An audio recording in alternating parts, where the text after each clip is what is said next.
박현경 기자의 인사이드 아메리카. 네, 여러분들께서는 누군가의 부탁을 잘 들어주시는 편입니까? 잘 들어주는 건 좋은데 거절을 할 땐 거절을 해야만 하지만은 또 이 거절을 못하는 경우도 상당수 있는 것 같습니다. 박현경 기자. 네, 안녕하십니까. 이제 10월 중순입니다. 네. 이렇게 되면 이제 곧 연말이 다가오지 않습니까? 네네. 이런 홀로데이 시즌에는 특히 정신 건강을 위해서라도 거절할 땐 단호하게 거절을 해야 한다. 이런 아주 재미있는 기사가 지금 나왔네요. 네, 이 조안 보레센코 박사는 스트레스 조절 그리고 정신과 육체 건강 연관성에 관련해서 전 세계적으로 유명한 전문가입니다. 네. 근데 이 보레센코 박사는 No, 거절해도 괜찮다라고 말합니다. 네. 특히 헐리데이 시즌에는 정신 건강을 지키기 위해서라도 이게 매우 중요하다고 강조하는데요. 남들에게 no라고 말하는 건 내 자신에게 yes라고 말하는 것과 같은 셈이라고 말했습니다. 그렇죠, 그렇군요. 그렇죠. 그렇겠네요. 예. 네. 저 같은 경우는 좋고 싫은 게 되게 분명한 사람이라서 네. say no 진짜 잘하거든요. 예, 좋지 네. 않으면 근데 네. 꼭 거절을 해야 하는 그런 여러 가지 상황들이 있다면서요? 네, Grateful이라는 한 매체가 전문가 5명의 조언을 담아서 노후를 해야 하는 총 8가지 상황을 전했는데요. 네. 그 첫 번째가 요리할 때입니다. 요리할 때. 네. 왜 헐리데이 시즌 쿡. 되면 요리해야 하는 경우가 더 많이 생겨나는 그렇죠, 편이잖아요. 그렇죠. 가족들이나 친구들이 다 같이 모이다 보니까 요리해야 하는 게 불가피하게 많아지기 마련입니다. 근데 요리하는 걸 좋아하면 다행입니다만 그렇지 않은 경우도 분명히 있을 수 있습니다. 그렇죠. 예를 들어서 땡스기빙 데이에 터키 굽는 것 쉽지 않은데요. 그거 한 사흘 걸려요. 준비해서 저기 굽는 데까지 그렇죠. 녹여야 되죠. 예, 그거 네. 근데 우리 집에 사람들을 초대해서 이 땡스기빙 저녁을 함께 한다고 할 때 다 같이 모여서 저녁하는 건 좋아하지만 난 요리하는 건 정말 싫다라고 하면 참지 말아야 한다는 지적입니다. 하지 말아라. 네, 그럴 때는 요리를 좋아하는 사람들에게 부탁을 하고 나는 대신에 내가 좋아하는 부분에 집중하고 그걸 준비하는 자세가 필요하다고 합니다. 이건 뭐 개인적인 얘기인데 저희 집사람이 그 터키를 참 잘 구워요. 네. 그래서 예전에는 우리 직원들도 가끔 이제 불러다가 이렇게 터키도 먹이고 이제 땡스기빙 때 네. 그랬는데 이제는 둘이 살다 보니까 좀 힘들어해서 더 이상 하지 말자 이제 이렇게 되어 있는데 그 뭡니까 애들이 또 와서 자기들이 또 하겠다고 그러고 네. 근데 그것도 나중에는 터키가 한 마리 굽고 난 다음에 그게 남아가지고 말이죠. 레프트오버 한참 먹어야 돼. 한 일주일 보름. 이상을 아주 힘이 들어요. 그래서 이제는 더 맞습니다. 이상 우리 하지 말자고 지금 그렇게 이제 얘기를 해놨는데 네. 이 쿡을 한다는 게 사실 그렇습니다. 정말 쿡을 못하는 사람들이 이 홀로데이가 되어가지고 꼭 해야 된다고 이 강박관념이 얼마나 있겠어요. 글쎄 말이에요. 이게 굉장히 힘든 거예요. 여기도, 한국에서도 왜 예. 추석이나 구정 같은 때 왜 저 이 시댁에 명절 가서 증후군. 왜 뭐 만들고 하는 거 뭐 이런 거 좀 하지 말자고들 지금 얘기 나오고 그러지 네. 않습니까? 네. 그러니까 이 명절에 쿡, 노 하는 거 이거 굉장히 정말 좋은 아이디어인 것 같아요. 네. 판록식으로 하나씩 가져오면 안 돼요? 그 터키 그렇죠. 같은 거는 그냥 레스토랑 같은 데서 사고. 네. 예. 남편이 잘하면 남편이 구고 네. 굽고 그 다음에 뭐 오는 손님들이 하나씩 싸가지고 오면 딱 네. 좋은 거죠. 네. 네. 그런데 그 다음에는 오래된 전통에 say no 할 줄 알아야 한다라는 목소리도 있는데요. 네, 이것도 이제 땡스기빙 데이를 예로 들어봤는데요. 전통적으로 먹는 음식들 있죠. 터키, 뭐 크랜베리 소스, 파이 등등. 물론 이런 음식들이 땡스기빙 데이 그 분위기를 많이 내는 건 사실입니다. 아하. 하지만 이런 것을 준비하기 힘들고 또 좋아하지 않는다면 굳이 그 전통을 따를 필요는 없다는 지적이었습니다. 그래서 한인분들도 많이 그렇습니다만 이제 터키 대신에 치킨 많이 먹기도 하죠. 저도 그래요. 네. 식구가 적다 보니까 터키는 정말 너무 감당이 안 되고 그냥 치킨 한 마리 적당한 거 써서 브라이언 워레에다 재워서 네. 그냥 오븐에 구워 먹어요. 그렇죠. 그리고 뭐 아, 그래도 네. 레드 터키인가요? 터키가 이게 아주 묘한 맛이 있죠.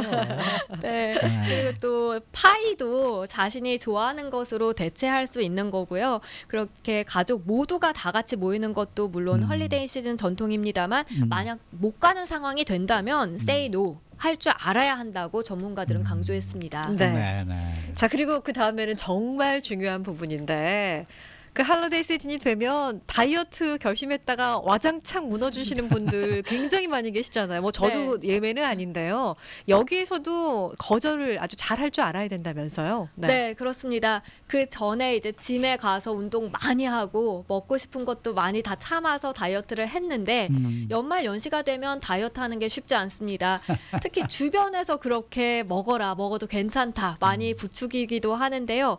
그런데 주변에서 아무리 그렇게 지금은 먹어도 돼라고 악마의 유혹을 한다 해도 싫으면 단호하게 말할 필요가 있다는 겁니다.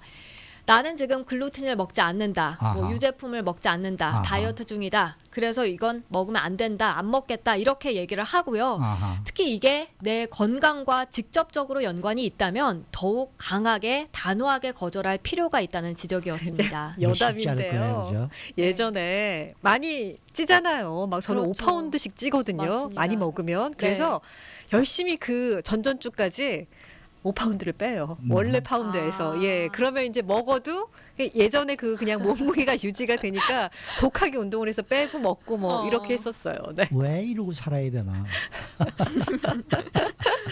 또 시간과 관련된 거절도 필요하다. 이것도 무슨 얘기입니까? 네, 앞서서도 잠시 언급했습니다만 연말 연시에는 모임이 많죠. 네. 그럼 모임에 나가 즐겁다면 더 바랄 게 없겠습니다만 억지로 나가게 되는 경우도 분명 포함될 수 있습니다. 네. 그럴 때 지치지 않으려면 잘 조절하는 게 중요하겠는데요.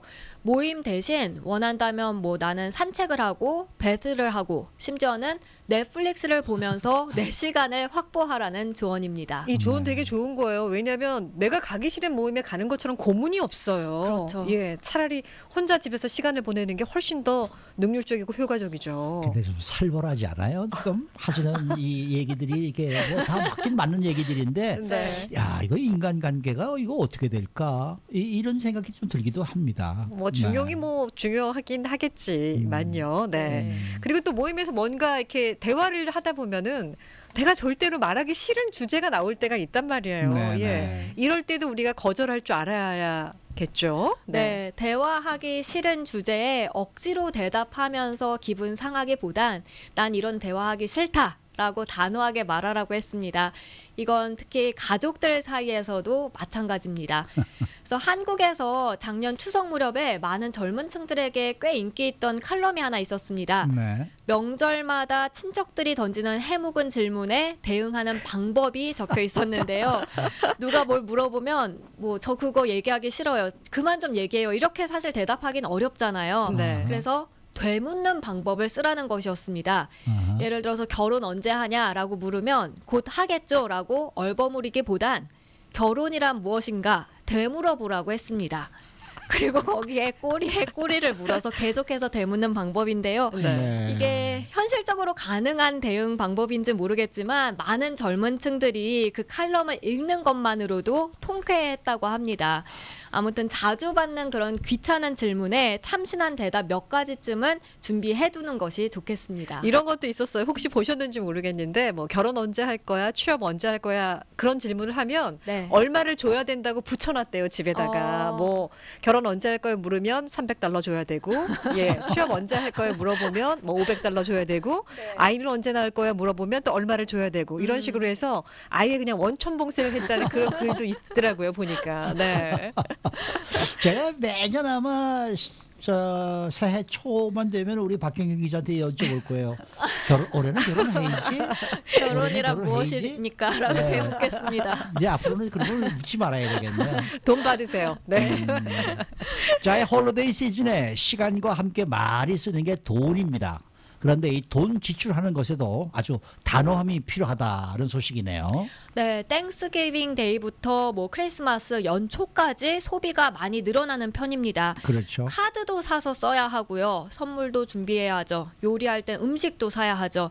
집을 꾸미는데 들어가는 돈도 만만치 않습니다. 네. 아무 생각 없이 이런 분위기에 휩쓸리다 보면 과다 지출할 가능성이 큰데요. 만약 예산보다 소비가 많아질 것 같으면 단호하게 일부분은 포기해야 합니다.